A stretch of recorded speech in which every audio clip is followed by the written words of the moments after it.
Buenas tardes. Le invito a que abra su Biblia o nos siga ahí en la pantalla. Voy a leer Colosenses capítulo 2, versículo 16. Este tema, el segundo de una miniserie.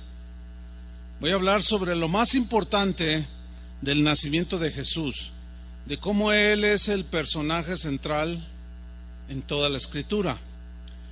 Y lo que los apóstoles que escribieron la palabra de Dios, inspirados por el Espíritu Santo, ellos alcanzaron a ver, lograron a ver de la importancia que tiene el nacimiento de Cristo Jesús en este mundo. Y eso es lo que el Señor quiere que nosotros también alcancemos a ver. Así es que vamos a leer Colosenses 2:16, donde Pablo instruye a los cristianos en Colosas y les dice así: así que nadie los juzgue a ustedes por lo que comen o beben, porque acuérdense que el reino de Dios no es comida ni bebida, sino es justicia, gozo, alegría. ¿Cuántos están alegres? Y paz, dice, en el Espíritu Santo. En eso consiste vivir con el Señor en el reino de Dios. Dice: o con respecto a días de fiesta religiosa, o de luna nueva, o de reposo. O sea, días que para los judíos eran importantes. Pero dice el versículo 17, todo esto es una sombra. O sea, todas esas celebraciones que ellos hacían era una sombra de las cosas que están por venir. La realidad se halla en Cristo. Venido Cristo, ya no tienen sentido las fiestas que el Señor le había ordenado a Israel que celebrara. Entonces, cuando nosotros vemos la Biblia, que la leemos desde el Génesis hasta el Apocalipsis, vemos que el personaje central de la Biblia es Jesús. Era Jesús el Verbo encarnado que Dios había destinado para la salvación del mundo, y lo profetizó desde el Génesis, ¿sí? Y a través de toda la historia de Israel, por medio de los profetas, anunciaron una y otra vez que el Mesías un día nacería de una virgen. Pues nació, llegó ese día, y nació y se manifestó a nosotros. Y para los primeros cristianos, Jesucristo era el personaje central. Lo mismo tiene que ser para nosotros. ¿Cuántos son cristianos? El personaje central para nosotros es Jesucristo. Y el motivo de nuestra celebración o celebraciones es Jesucristo. No nada más es por hacerlo, sino que honramos, adoramos y reconocemos al personaje central de las Escrituras, que es Jesucristo. Por eso nos llamamos cristianos, porque seguimos a Cristo, ¿sí? Sin embargo, hay cristianos que muchas veces o en ocasiones no se enfocan en el personaje central, que es Jesús. Algunos se enfocan en lo que rodeó el nacimiento de Jesús, otros se enfocan en cosas místicas que en ocasiones llegan a la superstición, llegan a lo supersticioso, y se dedican a descalificar a los que no tienen como central las cosas que ellos creen importantes, cuando lo importante es el personaje central. Jesucristo es la Navidad. ¿Cuántos dicen amén? Algunos se centran efectivamente en lo no esencial del cristianismo, y muchas veces hablan y se centran en cosas que rayan, como dije hace un momento, en lo supersticioso, que va desde aquellos que dicen que no tomes Coca-Cola porque en la etiqueta venía ahí medio escondido la cara del diablo. ¿Y cómo es la cara del diablo? Y otros que se centran en situaciones como: no uses esa pasta de dientes, como la pasta dental Crest, que según algunos estaba ahí medio camuflajeado el 666. Así es que si tú te cepillabas con pasta dental Crest, pues te cepillabas con el anticristo. Pero usan Colgate, esa es de Dios. Bueno, hay algunos que enfocan su cristianismo en tratar de encontrar cosas raras, a su alrededor. Algunos les dio hace unos años atrás por tocar las alabanzas cristianas. Hay una manera, hay una técnica de tocarlas al revés, ¿sí? O sea, que va en contra la cinta en aquel tiempo, o el disco, y dicen escuchar mensajes que vienen de ultratumba. Mira, lo que está diciendo aquí es esto, y te lo sugieren lo que supuestamente está diciendo. Entonces siempre están buscando cosas metafísicas o de ultratumba o cosas así. También fíjense, hay aquellos que centran su cristianismo en cosas como, por ejemplo, yo viajé al cielo, porque algunos cristianos ese es su tema, ¿verdad? Hay aquellos que han viajado al cielo y dicen ver que vieron cosas, dicen que ni siquiera Pablo vio. Háganme ustedes el favor, cuando él fue arrebatado al paraíso. Otros dicen que viajaron al infierno y está toda la gente diciendo: ay, mira, visitó el infierno. Y esa es todo su centralidad, ¿no? Y luego dicen: no, y estaba yo ahí en el infierno y vivía Michael Jackson, dice. Otros dicen: y vi a Juan Gabriel. A Steve Jobs también está ahí en el infierno. Y hasta el Chavo del 8, dijo una muchacha: yo vi a Chespirito gritando que lo sacaran del infierno. ¿Será ese los temas centrales del cristianismo? No. Es más, miren, hasta el extremo de que hay quienes no usan un teléfono marca Mac, o un iPad, o una computadora marca Mac. ¿Por qué? Si saben cuál es el símbolo de esta marca, es una manzana que tiene una mordida. Dice: no, esos dispositivos son del diablo, porque esa es la manzana que mordió Eva y le dio una mordidita a Adán. Y tú dices: híjole, ¿hasta dónde podemos llegar? Por lo tanto, no uses esa marca Mac, porque es del diablo. Usa Samsung, esa es de Dios. Tú dices: no puede ser. No puede ser que centren todo. Y hay videos de hora y media donde te explican todas esas cosas. Bueno, a estos, y hay muchas cosas que podría mencionar, pero Pablo, a estos que son muy escrupulosos aún en lo que comen, en lo que ven alrededor, etcétera, etcétera, Pablo los llama débiles en la fe. Y esto lo escribió en Romanos capítulo 14, no lo vamos a leer. Pero ahí dice: reciban al débil en la fe. ¿Quién es el débil en la fe? El débil en la fe no es el que no tiene fe, no. Es aquel que no tiene convicciones profundas, sólidas, bien arraigadas. Tiene un cristianismo muy superficial y por lo tanto, a la falta de conocimiento de las verdades fundamentales, esenciales, y del conocimiento del personaje central que es Jesucristo, se andan por las ramas, alegando, peleando, discutiendo cosas. Todo les parece satánico.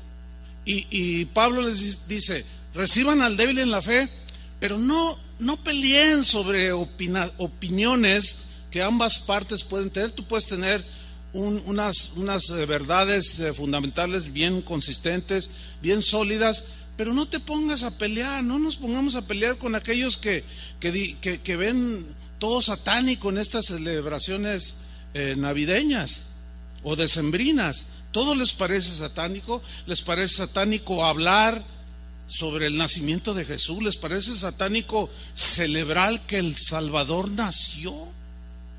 ¿De dónde sacan eso? Son cosas que solo están en sus mentes.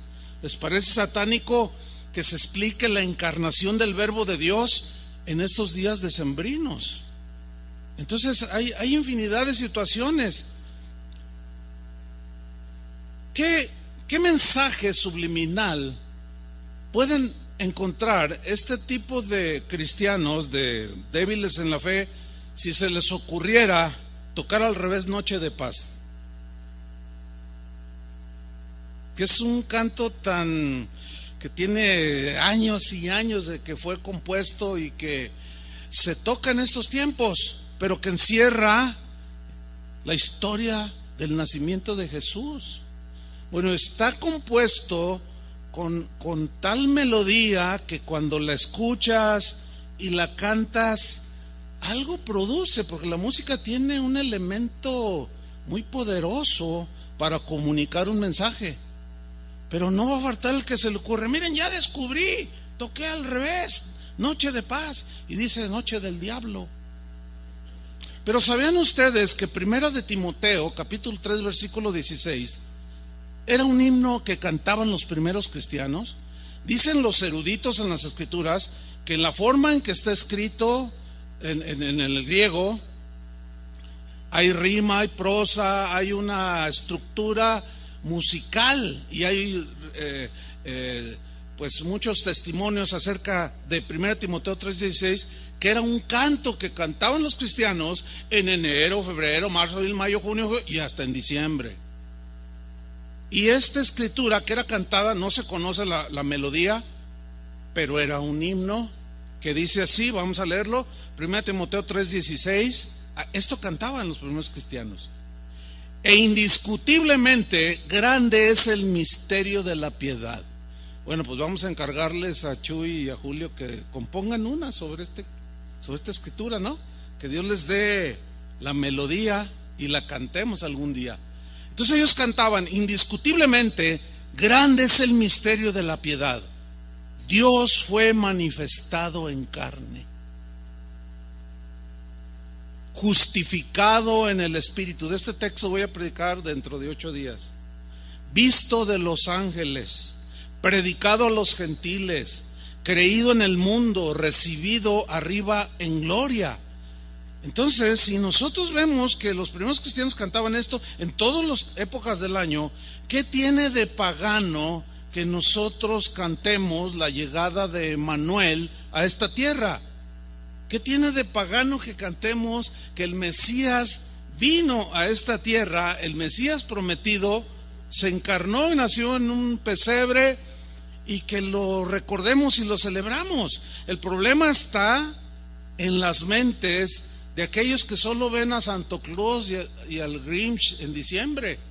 Todo es rojo y gordito y con un gorro. El problema está en aquellos que no solo son capaces de mirar lo que la gente que no conoce a Cristo hace, y asumen que porque los que no conocen a Dios se emborrachan, bailan, hacen despilfarros, ellos asumen, no sé de dónde lo sacan, que los que celebramos que Jesús nació hacemos lo mismo.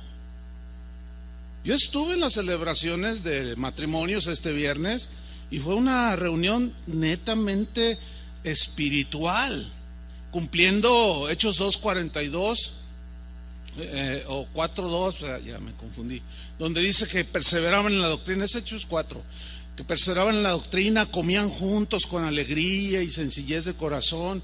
Bueno, así nosotros lo hacemos todo el año, pero en este caso, en diciembre, bueno, vamos a darle gracias a Dios, a Jesús, por haber nacido en este mundo. Y fue una reunión bien bonita. Adoramos al Señor, le cantamos. Yo di una palabra de que Dios quiere visitar a cada familia, así como se encarnó y visitó esta tierra. Así Dios quiere visitar de manera individual a cada uno, porque cuando Jesús visitó la tierra, la historia de la humanidad cambió. Y cuando Dios visita una familia, la vida y la historia de esa familia cambia. También estuve el miércoles pasado en la reunión de maestros, de todos los maestros que enseñan a los niños, y fue una reunión muy bonita también, totalmente llena de una atmósfera espiritual. Yo, por ejemplo, no vi a Chuy zapatear medio borracho aquí arriba. ¿Por qué? Porque pues así no celebramos, ¿verdad que no? ¿En qué cabeza cabe eso, que los que celebramos que Jesús nació somos paganos? Pues solamente en alguien que le hace falta escudriñar un poco más las escrituras. Porque el punto importante es que un día, ¿qué día? El que haya sido, a una hora determinada, ¿y a qué hora nació Jesús? Es intrascendente la hora en que nació Jesús. Lo importante es que Jesús nació, y que cuando nació fue el día, la hora, el mes y el año exactos. ¿Cuáles son? Nadie sabe, porque pues hace más de 2000 años de eso. Nadie sabe con exactitud, pero lo importante es que alcancemos a ver que el Mesías prometido nació. Eso es lo importante, ¿sí o no? Gálatas 4:4 dice lo siguiente: pero cuando vino el cumplimiento del tiempo, o sea, Dios tenía un día determinado, de un mes, de un año, a una hora específica, en que Dios envió a su Hijo y nació de una mujer. El punto importante es que un día el Verbo se encarnó. Eso es lo que alcanzaron a ver. Este era el tema central de todos los evangelistas, los que escribieron el evangelio, como el apóstol Juan, que escribió su evangelio, o el evangelio que lleva su nombre. Él alcanzó a ver que lo más importante había sido que se habían cumplido las profecías de que el Mesías vendría, pero de una manera totalmente sobrenatural, y que nacería como un bebé. Y su evangelio lo comienza en Juan 1:1 diciendo lo siguiente. Fíjate, así empieza el evangelio de Juan. Dice así: en el principio era el Verbo, y el Verbo era con Dios, y el Verbo era Dios. Aquí, si observamos bien, el apóstol Juan utiliza tres frases que son tres verdades que son muy poderosas en referencia a aquel niño que nació en un pesebre en Belén. La primera frase, dice Juan: en el principio era el Verbo. El Verbo habla de la palabra, y se le atribuye a Jesús ser la palabra encarnada. El Verbo, según lo que dice aquí, ya existía antes de que las cosas visibles existieran. Él ya existía porque Él es eterno. En Génesis 1:1, que todos conocemos, cuando narra los eventos de la creación, dice: en el principio, o sea, de la creación, creó Dios los cielos y la tierra. Y creó los peces, las aves, y una creación maravillosa. Y enseguida, al final, cerró con broche de oro y creó al hombre a su imagen y semejanza.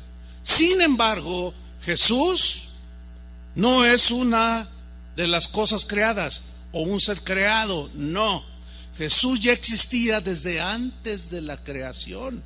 Eso lo muestran las escrituras por muchos lados.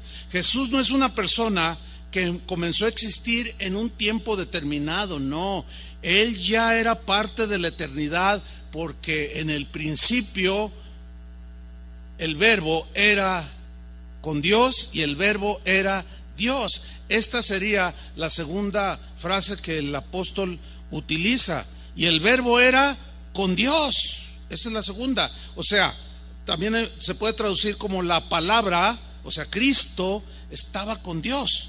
¿Qué significa esto? Que siempre ha habido una estrecha conexión entre el Verbo, o sea, Jesús, y Dios el Padre. Eso quiere decir que nadie nos puede decir cómo es Dios, solo Jesús. Nadie nos puede decir cuál es la voluntad de Dios para nosotros, solo Jesús. Porque en Jesús están revelados todos los secretos de Dios. Jesús nos vino a dar a conocer al Padre. Nadie nos puede decir cómo es el amor de Dios, solamente Jesús. Nadie nos puede venir a revelar el corazón de Dios o la mente de Dios. Solo Jesús puede enseñar estas cosas acerca del Padre, porque Él estuvo desde siempre con el Padre. Y la tercera frase que utiliza Juan es: y el Verbo era, ¿qué era? Dios. Desde el inicio, desde la eternidad, mejor dicho. Fíjense que en griego la palabra que se traduce Dios es theos. Esa es la palabra griega que se traduce por Dios. Entonces en el griego se lee: y el verbo o la palabra era theos, o sea, era Dios, lo cual significa que Jesús era igual a Dios, con la misma esencia, con su mismo carácter, con sus mismas cualidades, con sus mismos atributos del Padre. Jesús los tenía en Él. Cuando Juan dijo que la palabra era Dios, no estaba diciendo que Jesús es el mismo, o sea, que es el Padre en el sentido de que son uno en esencia, pero la Biblia nos revela que es Dios el Padre, Dios el Hijo y Dios el Espíritu Santo. Entonces Jesús es lo mismo que Dios. Jesús es Dios, porque el Padre y el Hijo siempre han estado íntimamente unidos, compenetrados. Los dos piensan igual, sienten igual, de tal manera que si conocemos a Jesús, podemos conocer al Padre. Jesús dijo: el que me ha visto a mí, ¿ha visto a quién? Ha visto al Padre. Entonces Jesús está tan íntimamente ligado con Dios el Padre que tiene los mismos atributos, es la misma esencia de Dios. Así como Dios es todopoderoso, Jesús es todopoderoso. El Padre es omnipresente, Jesús es omnipresente. El Padre es omnisciente, Jesús es omnisciente. Él conocía los pensamientos de los hombres, manifestó los mismos atributos. Cuando Él estuvo en un cuerpo humano, ciertamente tuvo ciertas limitaciones, no podía estar en todas partes en ese momento cuando estaba en un cuerpo, pero después de que Él resucitó, Él dijo: he aquí yo estoy con vosotros todos los días hasta el fin del mundo. Y cualquier cristiano que vive en cualquier parte del mundo, ahí está Cristo, con Él y en Él. Eso habla de su omnipresencia. Amén. Entonces los primeros cristianos entendieron perfectamente que el personaje central era Jesús. Eso es algo que nosotros tenemos que tratar de ver, tratar de entender, que el personaje sobre el cual gira todo es Jesucristo. La razón de nuestra reunión aquí es Jesucristo. Podemos decir: vamos a tener unos cantos que recuerden el nacimiento de Jesús, o la Navidad, como se suele decir. Navidad es una palabra que viene del latín, que significa simple y sencillamente nacimiento. ¿Nacimiento de quién? Nacimiento de Jesús, ¿sí? Entonces nosotros tenemos que aprender a ver como lo vieron los primeros cristianos, que Jesús era el personaje central. Juan vio lo que muchos no logran ver y que Dios quiere que todos alcancemos a ver. Juan no era de los que andaba viendo serpientes y escaleras por todos lados. No, en ninguna manera. Juan vio y dijo en Juan 1:4 lo siguiente, siguiendo así en el mismo pasaje que él empieza su evangelio. Juan 1:4 dice: él alcanzó a ver esto y dijo: en Él, o sea en Jesús, estaba la vida de Dios. En el griego vida es la palabra zoe, y zoe significa la misma clase de vida que Dios el Padre tiene, que es indestructible. Y entonces dice que en Él, o sea en Jesús, estaba el zoe, la vida misma de Dios, que es indestructible. El Eterno se había encarnado. Por eso es que es el personaje central de toda la Escritura.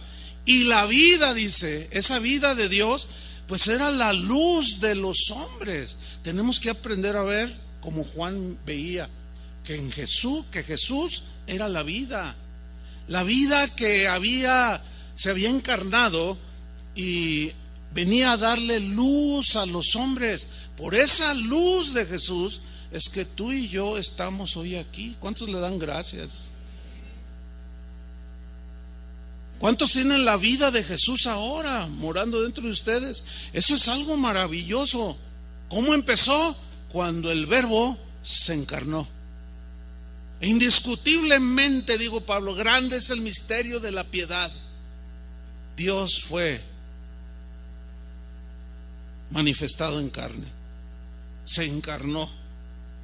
Entonces Juan comienza su evangelio hablando de este acontecimiento que marcó la historia, la encarnación del Verbo de Dios, del Hijo de Dios. Pero algo, un dato interesante es que él termina su evangelio, comienza su evangelio hablándonos del Verbo que se encarnó, y termina diciendo en Juan 20:31 lo siguiente. Dice que estas cosas, ¿cuál? Todo lo que escribió Juan en su evangelio, Estas cosas se han escrito con un propósito, para que creáis que Jesús es el Cristo. ¿Para qué se han escrito estas cosas?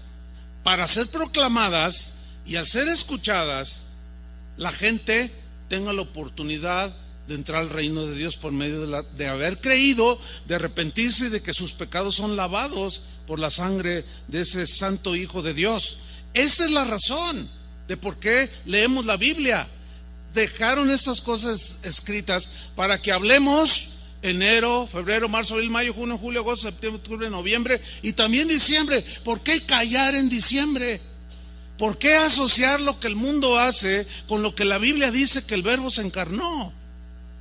Creo sin duda que es una falta de aplicación en la lectura de la Escritura, y lo digo con mucho respeto, no con otra intención. No, porque la Biblia, todos podemos hoy tener una Biblia. En internet puedes descargar Biblias hasta gratuitas, ya ni siquiera cuestan. Pero no todos las leen, no todos alcanzan a ver. Y ven la pasta de dientes, y ven el iPhone, y ven la esfera y la campana y cuánta cosa que nada tiene que ver, que son cosas que hay, pero que en sí mismas no tienen absolutamente nada de pecaminoso. Estas cosas se han escrito para que creáis que Jesús es el Cristo, el Hijo de Dios, y para que creyendo tengáis vida en su nombre. Entonces Jesús, al ser el dador de la vida, es central para el cristiano, ¿sí o no? Él mismo dijo que separados de Él nada podemos hacer. Jesús, como dador de vida, vino a regalar la salvación para todo aquel que cree. Fíjense qué cosas, pero hubo quienes lo rechazaron. Esto le dolió en su corazón. Le sigue doliendo a Jesús en su corazón que algunos digan ser cristianos y dicen: cállate en diciembre, porque en diciembre es puro paganismo la quinta potencia. Pero lo que hace falta es lo que Jesús les dijo a los que lo rechazaban. Fíjate lo que les dijo Jesús en Juan, precisamente, capítulo 5, versículo 39. Les dijo: escudriñad las Escrituras. Le está diciendo a los que no lo aceptaban, no creían en Él, que Él era el dador de la vida. Y Jesús les dice: escudriñen las Escrituras. Escudriñar es un verbo que en el griego la idea es la de escarbar. ¿De dónde sacan el oro? De las profundidades de la tierra. ¿De dónde sacan las perlas de gran precio? De la profundidad del mar. Todo se tiene, todo está, lo valioso está en la profundidad de la tierra, como son los metales. Lo que no tiene valor, que están, por ejemplo, las piedras, pues donde quiera hay piedras, y esas pues no tienen ningún valor. Entonces, escudriñar significa escarbar hasta encontrar un tesoro. Y Jesús les dice: escarben, escudriñen, ¿qué? Las Escrituras. Y les dice la razón: porque a vosotros, a ustedes les parece que en ellas, las Escrituras, tenéis la vida eterna, o que en las Escrituras hablan de la vida eterna, y allí se van a dar cuenta, dice, y ellas son las Escrituras, son las que dan testimonio de mí. O sea, escudriñen y vean que yo soy el que habría de venir, que vengo a darles vida y vida en abundancia. En el versículo 40 Jesús les dice: y no queréis venir a mí para que tengáis vida. Mira, discutir sobre esos asuntos de que veo al diablo colgado en esa campana, en aquel rincón, que hay un adorno de no sé qué, hermano, ese mensaje no transforma a nadie. Lo único que se suscita en estos tiempos decembrinos son pleitos y discusiones y 20 razones para no celebrar Navidad, y dicen cada cosa que tú dices: ay, Señor. Y con todo respeto yo les diría: escudriñen las Escrituras. A todos los que hablan de esas cosas les parece como que en ellas se encuentran la vida y se van a encontrar, si escudriñan, se van a encontrar que el personaje central es Jesús, que lo demás no tiene efecto alguno. ¿Me explico? No tiene razón de estar ahí sacando cosas. Por eso Jesús insistió: yo he venido para que tengan vida y para que la tengan en abundancia. ¿Cuántos tienen la vida de Jesús? Entonces tenemos la vida de Dios morando en nosotros. Eso significa que podemos tener abundancia de paz, de armonía. Tenemos abundancia de perdón, de consuelo, de reconciliación, de todos los beneficios que el Señor vino a darnos al salvarnos y que incluyen la salvación. Esas cosas, hermanos, son abundantes para el que cree. ¿Cuántos han creído? En eso consiste, en creer en el personaje central de la Biblia, porque Jesús es la única persona que puede hacer que valga la pena vivir, como dice el himno antiguo. Con Él la vida vale la pena vivir. Él es el que le da sentido a nuestra vida. Cuando Jesús vino a tu vida, bueno, al menos esa fue mi experiencia, cuando Jesús vino a mi vida, en realidad encontré el sentido de la verdadera vida. Mis amigos de ese tiempo de juventud me decían que mi vida era un desperdicio porque no hacía lo que todo mundo hacía, o sea, los que no conocen a Dios. Pero cuando conocí al Señor, pude entender. Yo hasta le decía al Señor: Señor, yo conocí al Señor a los 20 años de edad, un joven. Y yo le decía: Señor, ¿por qué no te conocí cuando tenía 5 años de edad o 6 años de edad? El otro día, en la celebración de maestros de los niños, la celebración navideña, hay algunos adolescentes que sirven como maestros de niños, tienen un don bien muy manifiesto. Y hay una niña, estaba en la mañana aquí en el servicio, una adolescentita que tiene un corazón, realmente impacta cuando hablas con ella.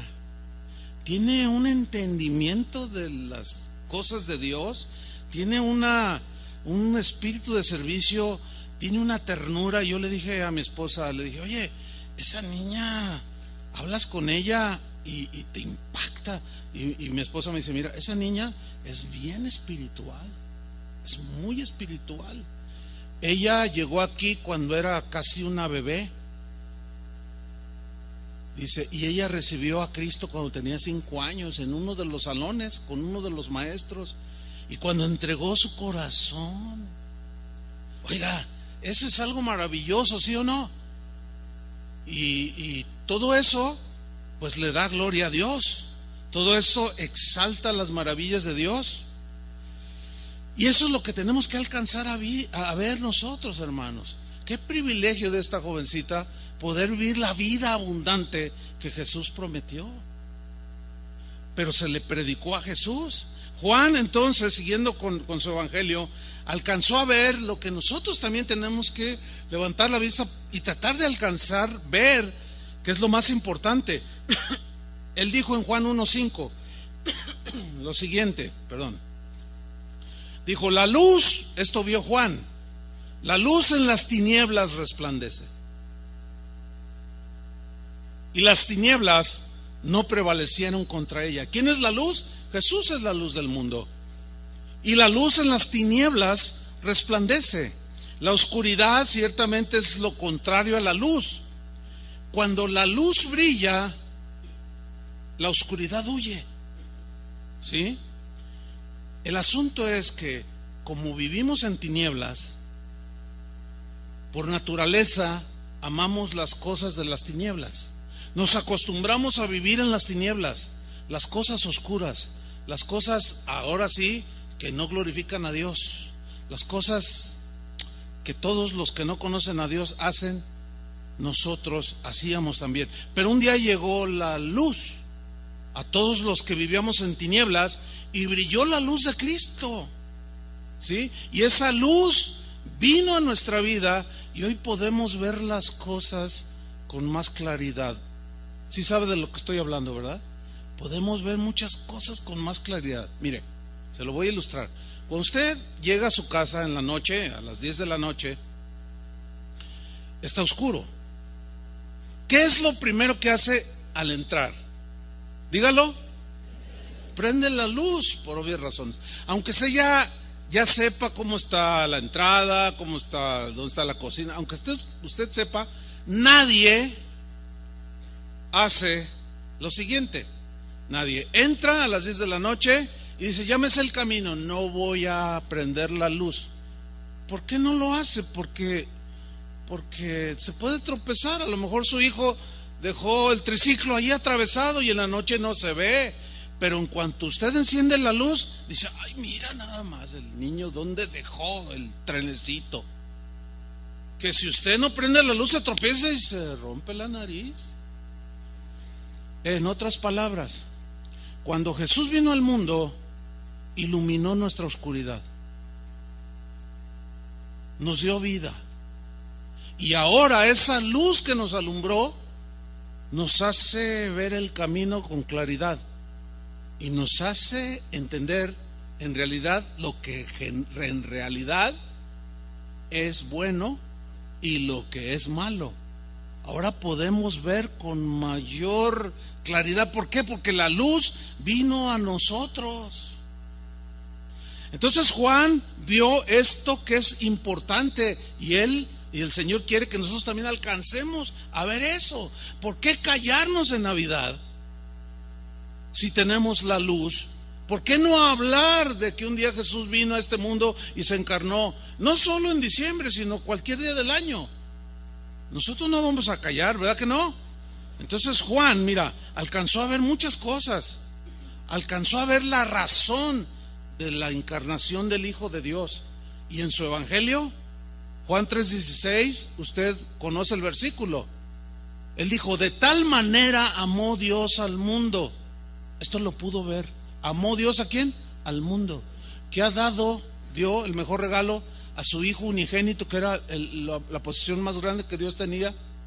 Dio a su Hijo unigénito para que todo aquel que en Él cree no se pierda, mas tenga vida eterna. Ese es el mejor regalo, su Hijo Jesús, y con Él la vida eterna. Pero en el versículo 17, mire lo que dice Juan 3:17, dice, porque no lea con mucha atención, porque no envió Dios a su Hijo al mundo para condenar al mundo. No, lo voy a leer de nuevo. Porque no envió Dios a su Hijo al mundo para condenar al mundo, sino para que el mundo sea salvo por Él. Pero ¿qué hacemos?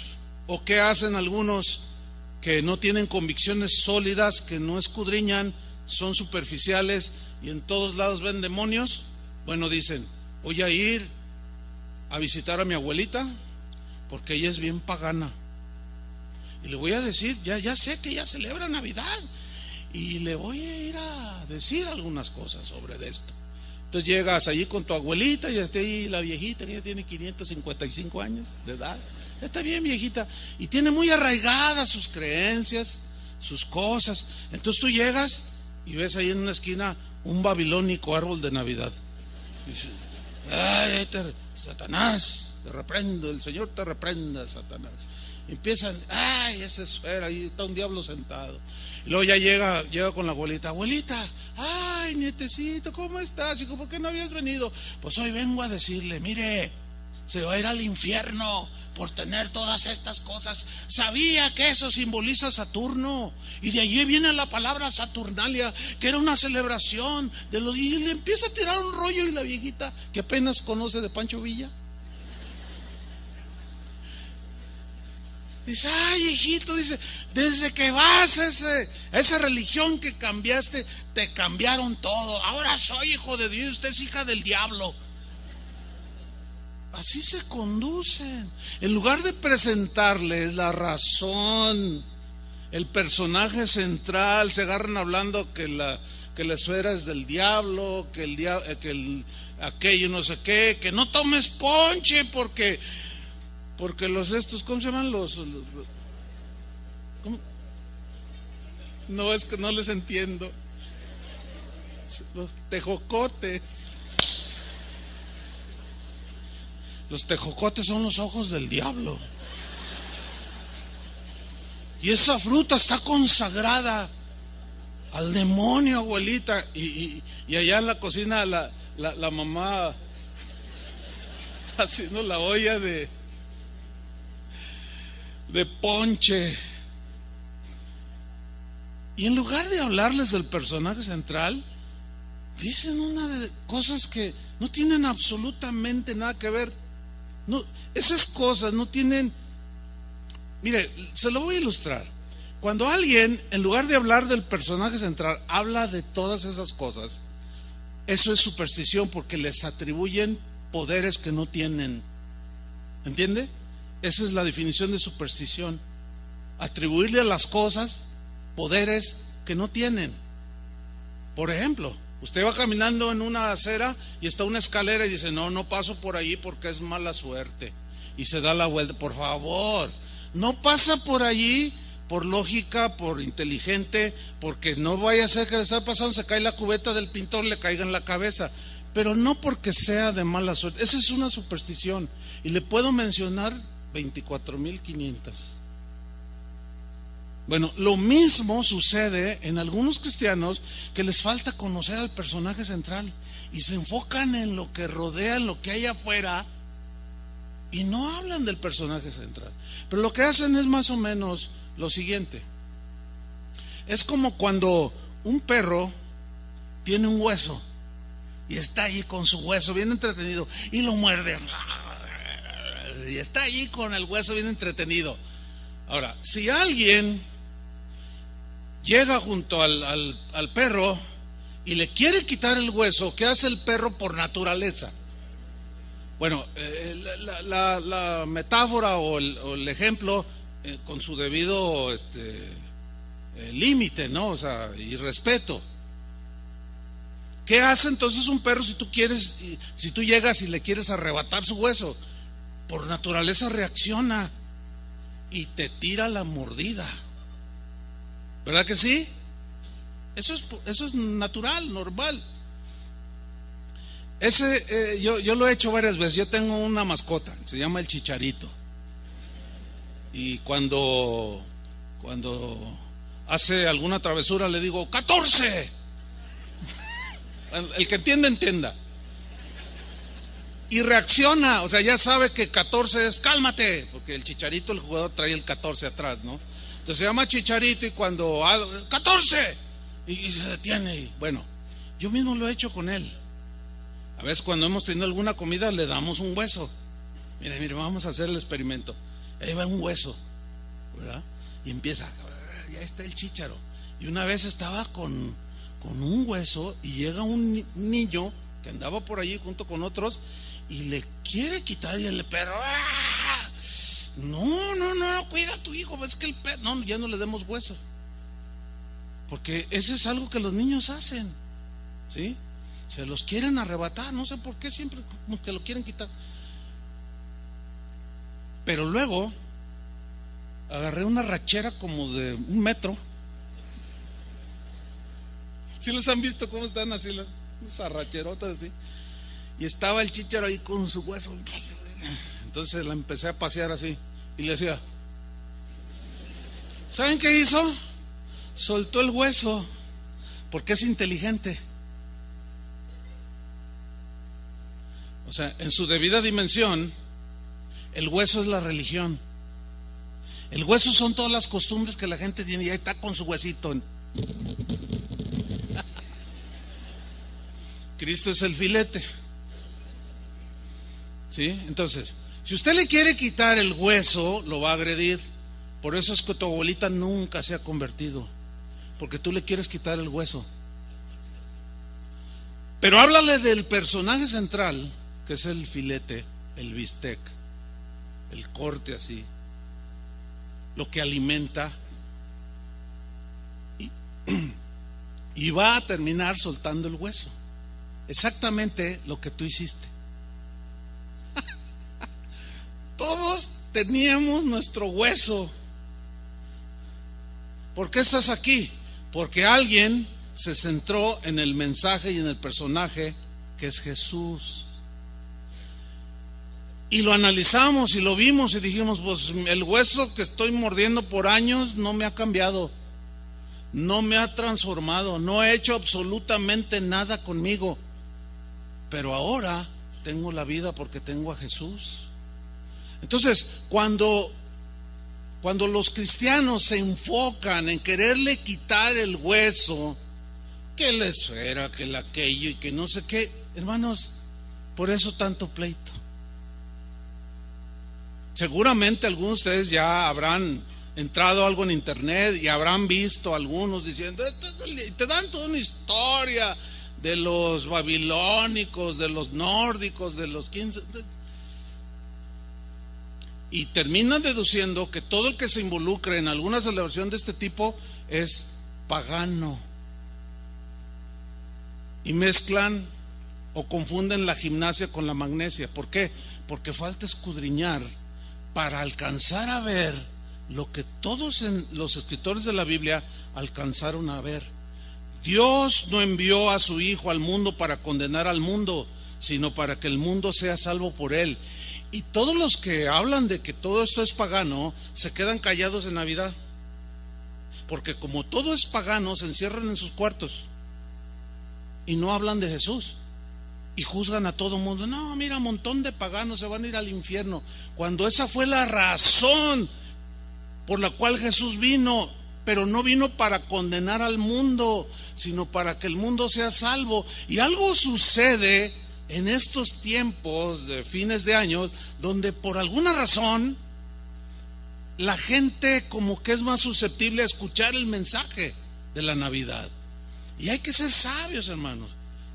Tú ya tienes el filete, comparte el filete. Pégate de lo que está alrededor de ellos. Olvídate del ponche o qué sé yo. Y háblales del personaje central. Y explícales, diles, oye abuelita, ¿tú sabes lo que significa Navidad? Ah, pues Santo Claus, hijo. No, mire, no le digas, ay, ese viejo panzón. Y que, no digas, ¿para qué? Pues, ni existe siquiera. Es un personaje. Y explícale, no, mira, la Navidad consiste en esto, el Verbo se encarnó. Puedes este mensaje después escucharlo y anotar, y tú explicarles, mira, en esto consiste la Navidad, el Señor se encarnó, vino a esto, nos vino a dar vida, etcétera, etcétera, etcétera, etcétera. Y Él no vino a condenar, Él vino para que si tú crees, abuelita, tú tienes vida eterna. El que en Él cree, dijo Juan 3:18, el que en Él cree no es condenado, pero el que no cree ya ha sido condenado, porque no ha creído en el nombre del unigénito de Dios. Esto nos habla de que la responsabilidad nuestra es darles la luz, que es el Evangelio, compartirles al Hijo de Dios que se encarnó. Y es responsabilidad de cada persona creer o no creer, aceptar o rechazar. Desgraciadamente muchos rechazan a Cristo, pero hay otros que reciben a Cristo en sus corazones. Entonces la pregunta es, ¿por qué debemos callar? ¿O por qué quieren callarnos en diciembre? ¿Por qué nos quieren asociar que si celebramos el nacimiento de Jesús, por qué nos quieren asociar que nosotros hacemos lo mismo que hacen todos los que no conocen a Dios?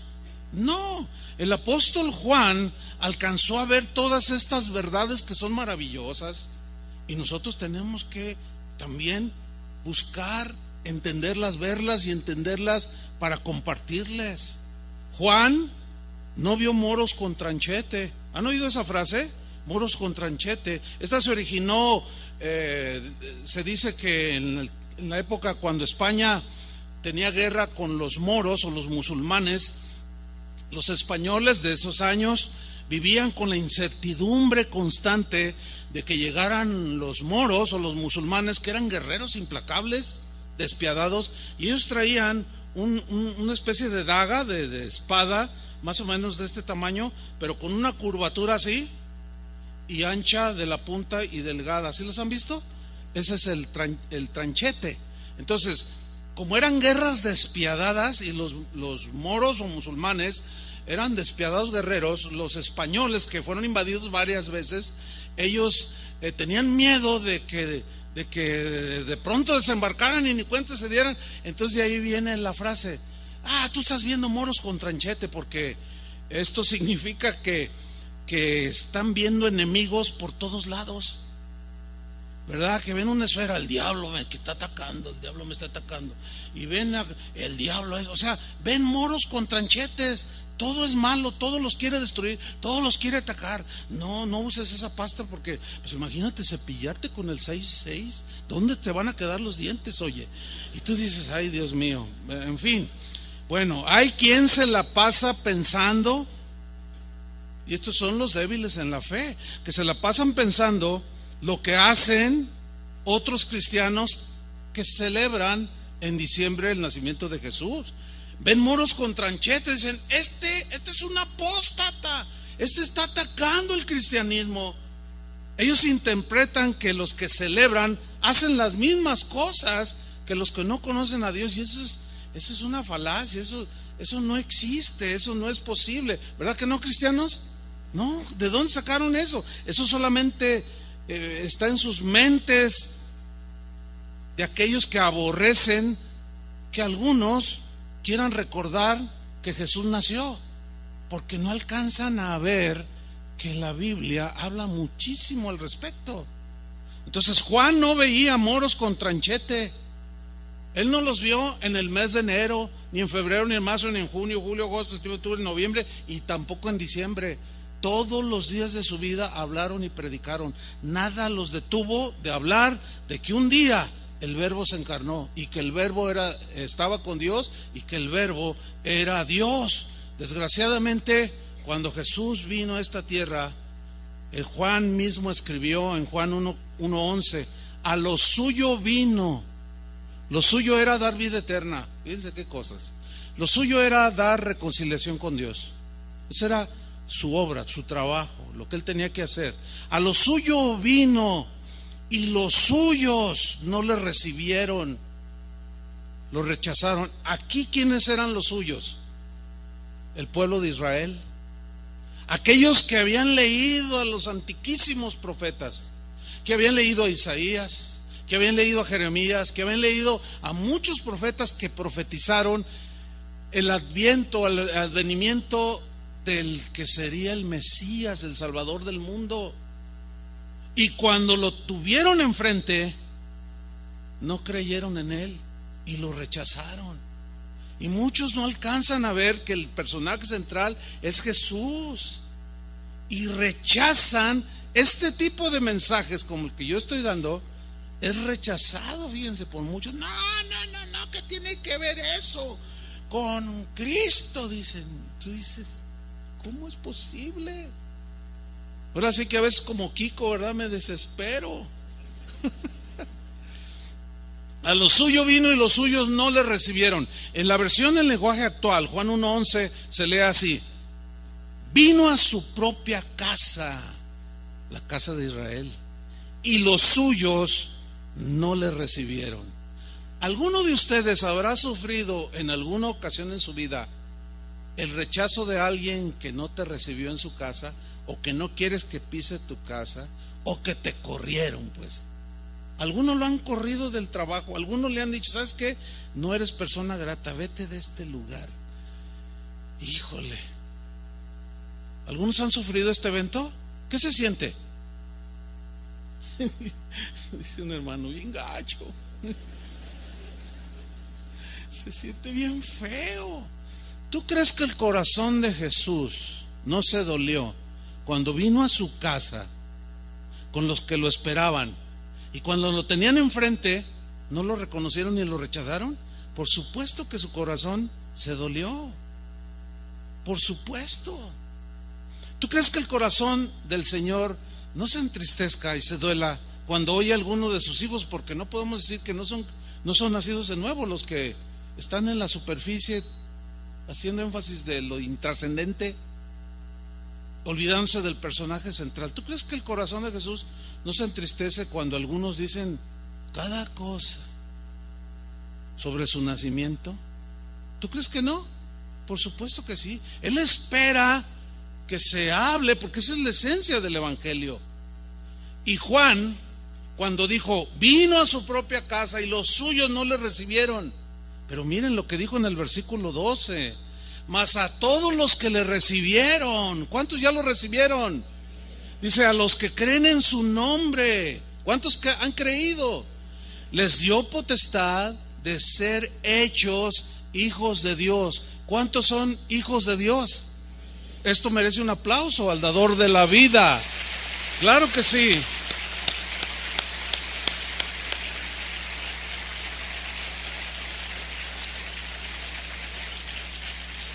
Es importante notar que Juan no se detuvo en ver las cosas paganas que había a su alrededor, que incluso su pueblo el mismo pueblo de Israel se seguía yendo hacia los ídolos.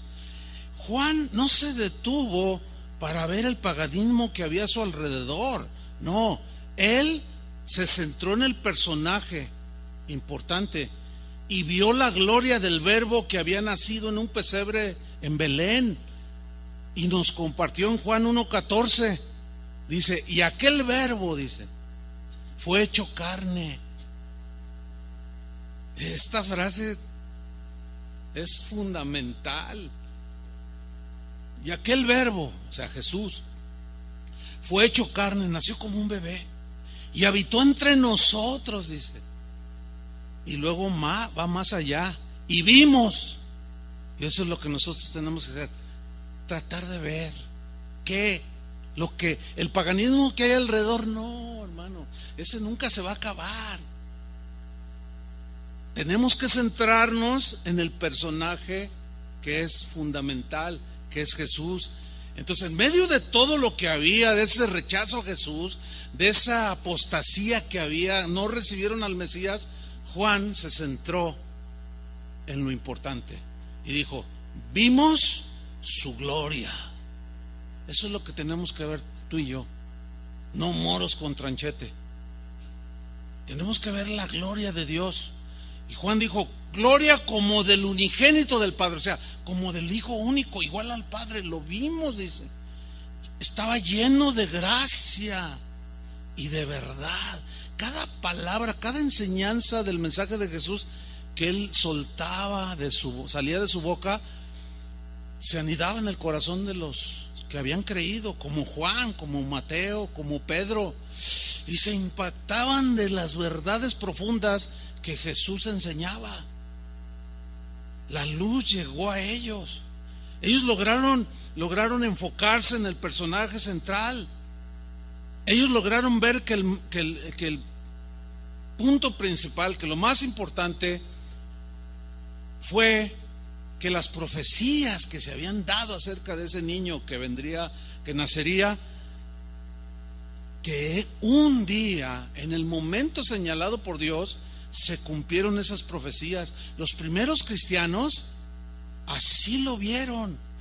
Isaías, 800 años antes de que Cristo naciera, profetizó, habló y dijo en el capítulo 7, versículo 14 lo siguiente. Un texto que se leyó antes de que se cumpliera, se leyó durante 700, 800 años antes de que Jesús se encarnara. Dios hablando a su pueblo, y dice en Isaías 7:14, por tanto, el Señor mismo os dará señal. He aquí que la Virgen concebirá y dará a luz un hijo, y llamará su nombre Emmanuel. Durante 800 años se leía en las sinagogas. Los que tenían acceso a la escritura, los maestros, los estudiosos de los pergaminos de la palabra de Dios, hablaban, un día vendrá el Mesías y nacerá de una virgen, predicaban. Pues hermanos, el día tan anhelado llegó. Pero no falta quien diga, no, a mí dígame, si usted dice que profetizó hace 800 años, a mí dígame el día que profetizó, dígame la hora para poderle creer. ¿Ven lo ridículo de esos argumentos? ¿Qué importa el día? Siempre los eruditos dicen aproximadamente, porque son muchos años. Pero de que sucedió, sucedió. Y ese día tan anhelado, tan esperado llegó el día en el año en la hora que Dios tenía planeado. Oiga, pero yo quiero saber el día y la hora. Pues nadie te la va a poder decir, porque nadie sabe, porque ese no es lo importante. Lo importante es que Jesús nació. Entonces Mateo, que era otro de los discípulos, también alcanzó a ver eso, la grandeza de esa encarnación, y él lo narró así en el Evangelio que él escribió, Mateo 1:18. Fíjate lo que dice: el nacimiento, subrayo la palabra nacimiento, el nacimiento de Jesucristo fue así. Y enseguida lo narra en pocas palabras. Dice: estando desposada María su madre, o sea, la madre de Jesús, con José. Desposada, ¿qué significa? Que estaba comprometida, todavía no estaban casados. Y el compromiso, cuando se hacían, era muy sagrado, muy santo, y no se solía quebrantar ese compromiso de unirse en matrimonio. Y ellos se comprometieron. Dice: estando desposada María su madre con José, antes que se juntasen, o que vivieran ya como esposo y esposa, se encontró a María, que había concebido del Espíritu Santo. Lucas narra cómo llegó un ángel y le dio el anuncio de que vendría el Espíritu Santo, etcétera, etcétera. Entonces vean el versículo 19 con atención. José su marido, como era justo y no quería infamarla, quiso dejarla secretamente. ¿Por qué hizo esto? Pues por obvias razones. Utilicen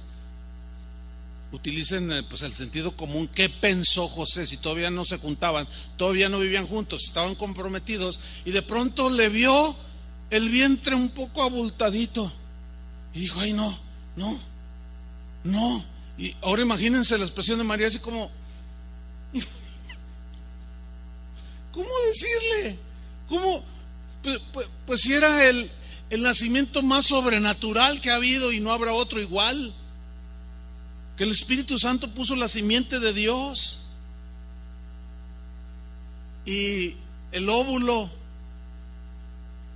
pues se empezó a gestar allí, el santo ser, por obra del Espíritu Santo. Y José, como era un hombre justo, no quiso divulgar: María me engañó, porque eso es lo lógico que él pensó. ¿Sí? Pero como era un hombre justo, ser un hombre justo es un hombre bien centrado, un hombre muy con mucho aplomo, un hombre que no esparcía comentarios ni chismes. No, si a algún cristiano les sucediera algo así parecido, agarraba el Facebook y: esta mujer es una hija del diablo, me engañó, se llama María, todavía no estaba yo y ya salió embarazada. Y luego después, bueno, veamos lo que sucede, ¿no? Porque dice que quiso dejarla secretamente, o sea, no quiso desprestigiarla, porque la amaba. Aquí hay muchas lecciones que ahorita me las voy a guardar para otra ocasión. Y quiso dejarla secretamente. Dice el versículo 20: y pensando él en esto, o sea, no, yo no voy a hacer nada, me engañó, porque trae su vientre abultado, va a tener un hijo. Y a lo mejor algún vecino le dice: oye, José, ¿qué pasó? ¿Todavía no te casas y ya la embarazaste? ¿Te imaginas todo lo que conllevó eso? Entonces él, pensando en esto, dice: he aquí un ángel del Señor. Hay que saber discernir que el ángel era de Dios, y José, como era un hombre de Dios, supo discernir. Y dice Mateo, narrando lo que sucedió: he aquí un ángel del Señor le apareció en sueños y le dijo: José, hijo de David, no temas recibir a María tu mujer, porque lo que en ella es engendrado del Espíritu Santo es, y dará a luz un hijo, y llamará su nombre Jesús, porque él salvará a su pueblo de sus pecados. Miren lo que viene en el versículo 22. Todo esto aconteció para que se cumpliese lo dicho por el profeta, en este caso Isaías, lo dicho por el Señor por medio del profeta, cuando dijo: he aquí una virgen concebirá y dará a luz un hijo, y llamará su nombre Emmanuel, que traducido es Dios con nosotros. ¿Qué hizo Mateo? Conocía Isaías 7:14. Y como lo presenció y se dio cuenta de todo eso, dijo: oh, esto es lo que estaba profetizado, Isaías 7:14, y lo introdujo ahí en el Evangelio. Lo mencionó y hasta dio la traducción del nombre, de uno de tantos nombres que tiene nuestro Salvador, Emmanuel, Dios con nosotros. Bueno, todos ellos pudieron ver y entender que el tema central, que el personaje central es Jesucristo, pero no todos, parece y es obvio que no todos alcanzan a ver la centralidad de todo esto, de que Jesús es el personaje central, que él dijo en una ocasión, cuando él fuere levantado, o sea, crucificado, a todos atraeré hacia mí. O sea, no hay ser humano en la tierra que no haya oído por allí en alguna vez en su vida que hubo alguien que fue levantado crucificado en una cruz. Probablemente habrá algunas tribus que no han oído el mensaje. Sin embargo, la mayoría de los habitantes de este mundo lo han escuchado. Este es el punto principal. Y para finalizar, hermanos, Isaías 9:6, el mismo profeta Isaías dijo lo siguiente: porque un niño nos es dado. Yo subrayo la primera frase. Porque ¿un qué? Un niño. Un niño. Así empezó todo. Un nacimiento, un bebé. Un bebé totalmente indefenso. Sin embargo, Dios el Padre tuvo que buscar un hombre y una mujer piadosos, temerosos de Dios, para depositar en ellos el cuidado de su eterno Hijo Jesús, que nacería reducido a la naturaleza de un hombre. Y se lo puso. ¿Por qué no escogió a Paquita, la del barrio, con Vicente Fernández? Nada que ver. Si sus familias son un desastre. No, Dios buscó, mostrando la importancia que tiene la familia para Dios, mostrando que no podía depositar ese bebé indefenso en cualquier pareja, en cualquier matrimonio.